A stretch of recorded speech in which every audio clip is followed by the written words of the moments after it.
আমাদের একটা স্কুলের মেয়ে না জয়নগরের মোয়া এনেছিল, আমিও খেতেছি। জয়নগরের মোয়া খাবে? ঠিক আছে, বাবাকে বলবো এনে দেবে। না, আমি ঘরে বানাতে চাই। ঘরে? ঘরে বানাবে আমার সঙ্গে? ও বাবা, তুমি তো অনেক ভালো করো। দোকানদাররা তো অনেক অনেক মিষ্টি দেয় আর অনেক দাম।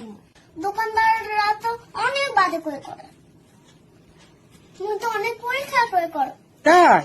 দোকানের কিনা খাবে না? না, মিষ্টি থাকে। ও বাবা, বাড়িতে বানাবো? হ্যাঁ। তুমি করতে পারবে আমার সঙ্গে? হ্যাঁ মা। মা অফিস গেলে তুমি আর আমি করবো, ঠিক আছে? মা, মোয়া করতে গেলে প্রথমে কি লাগে? প্রথমে দুধ দিতে হয় কড়ায়, দুধটাকে শুকিয়ে শুকিয়ে খোয়া ক্ষীর বানাতে হয়। মা, দুধগুলো কি করে শুকিয়ে যায়? দুধগুলো কড়াতে করে নাড়তে হয়, অনেকক্ষণ ধরে নাড়তে হয়। 1.5 ঘন্টা ধরে? না, 1000 ঘন্টা ধরে হয়। নাড়তে নাড়তে যখন শুকিয়ে যাবে, শক্ত হয়ে, না না, নাড়তে নাড়তে দেখো না এক্ষুনি শুকিয়ে যাবে। এই দেখো দেখো কতটা শুকিয়ে এসছে। এই দেখো, এইবার পুরো যখন শুকিয়ে আসবে তখন নামিয়ে দেবো, আর ঠান্ডায় রেখে দেবো, তখন শক্ত হয়ে যাবে। ওটাকে খোয়া ক্ষীর বলে। হ্যাঁ, খোয়া ক্ষীর কি ওর মধ্যে অ্যাড করে একটু ছড়িয়ে দিতে হয় গুঁড়ো গুঁড়ো করে? হ্যাঁ, মোয়াতে দিতে হয় খোয়া ক্ষীর, নাহলে তো মোয়ার টেস্ট হবে না। তুমি তো জয়নগরের মোয়া বানাতে বলেছো। এই মোয়া বানাতে গেলে না নলেন গুড়, খোয়া ক্ষীর এইসব লাগে, এলাচ গুঁড়ো, খই। নলেন গুড় কি মা? নলেন গুড় হচ্ছে খেজুরের গুড়, সুন্দর গন্ধ হয়। খেজুরের গুড়, একটা পাতলা খেজুরের গুড়, দেখবে যখন ডালবো মোয়াতে তখনই দেখতে পাবে। মা, খেজুরের গুড় তো আমি দেখেছি টিভিতে, বাদুড় আর বা সাপ খায়। ও বাবা, হ্যাঁ, খেজুরের গুড়ে তো তোমার ওই কি যেন একটা রোগ হচ্ছে। হ্যাঁ, সাপে যদি, সাপ বা দাদুর যদি ওই খেজুরের রস খায় একটু করে, তখন ওইটা রোগ হয়। কিন্তু খেজুরের গুড় ফুটিয়ে নিলে কিছু হয় না। গুড় করে যখন, তখন রসটাকে তো খুব করে ফোটায়, তাই জন্যে হয় না। কাঁচা খেলেই যদি কিছু হতে পারে। এরকম দেখছো, এটা যে একটু আঠা আঠা স্টিকি স্টিকি হবে, সঙ্গে সঙ্গে বন্ধ করে দেবো। যেই দেখবে একটা স্টিকি স্টিকি হচ্ছে, অমনি বন্ধ করে দেবো।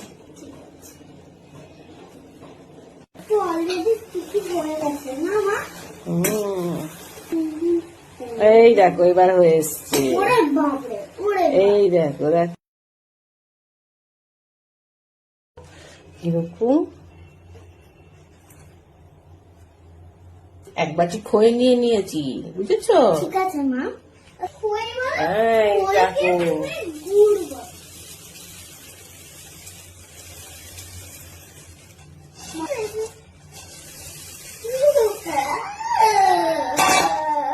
মেশাতে হবে, ভালো করে মেশাতে হবে, একটু একটু করে দিতে হবে আর মেশাতে হবে।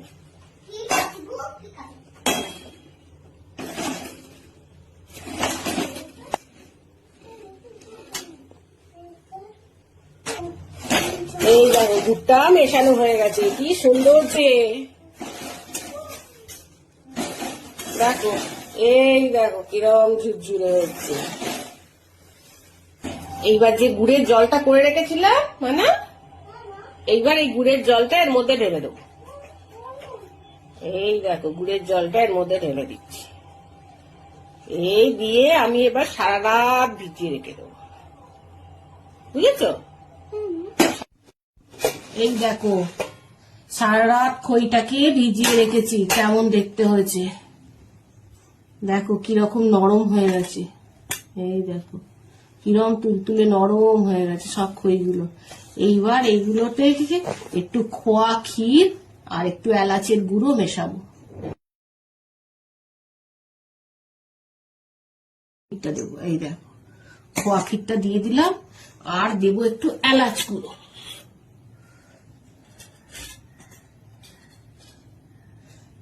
এই দেখো একটু এলাচ গুঁড়ো দিয়ে দিলাম।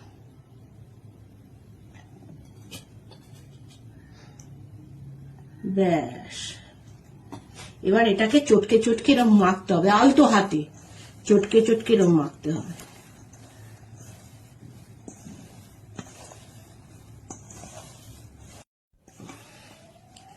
এরকম করে করে সুন্দর একটা শেপ দিতে হবে।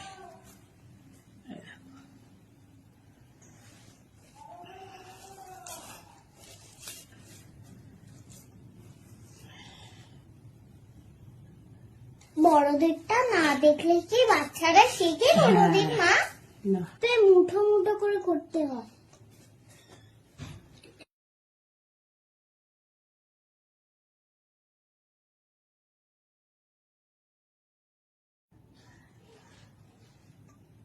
এই দেখুন গাইস কত সুন্দর হয়েছে না? এবার একটা করে কিশমিশ দিয়ে দিতে হবে। ঠিক আছে মা।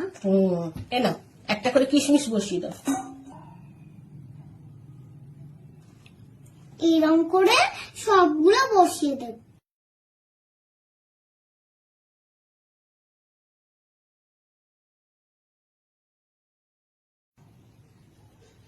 মা তোমাকে আর কি করতে হচ্ছে?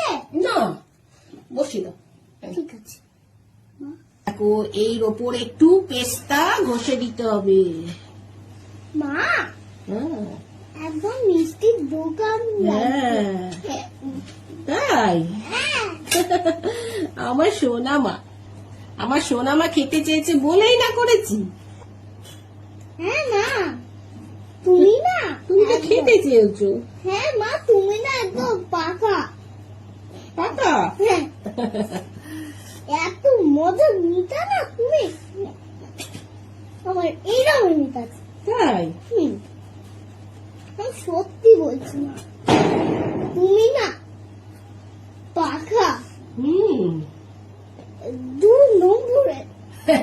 1 নম্বর না, 1 নম্বর মানে 1 নম্বর। আর একটা পেস্তা হলো তোমার। কি মা? ওই একটা পেস্তা ঠিক আছে মা, মিষ্টি না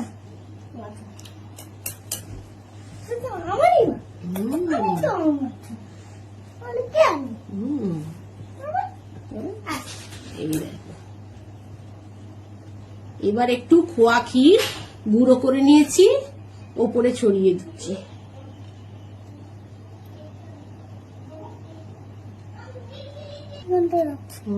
দেখো কি সুন্দর সাজানো হচ্ছে।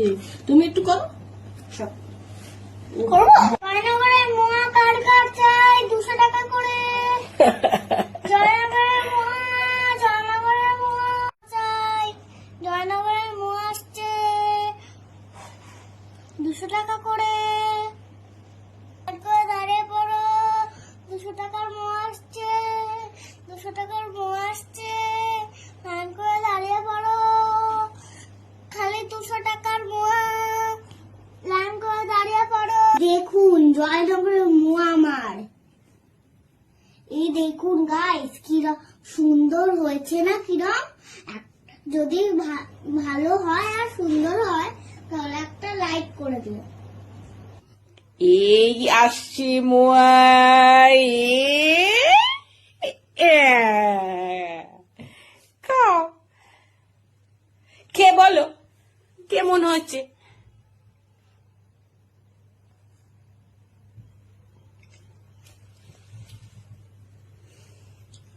কেমন? খুবই ভালো। সত্যি? সত্যি। কে করেছে? আমি আর আমার মা। তাহলে সবাইকে কি বলবে? সবাই জয়নগরের মোয়া ট্রাই করে দেখবে। মা খুবই ভালো। মা সোনা মা, মা সোনা বাপ। দোকানদার সব একটু বাজে করে, অনেক বাজে করে, আর তুমি এত পরিষ্কার করে করো। দোকানদারদের খাবারে তো মাটি মশা ওই সব বসে, আর আমরা কার্পেট পেতে বসি। আমাদের তো বাড়িতে করে আমরা পাই না, মাঝে মাঝে কিচ্ছু বসে না।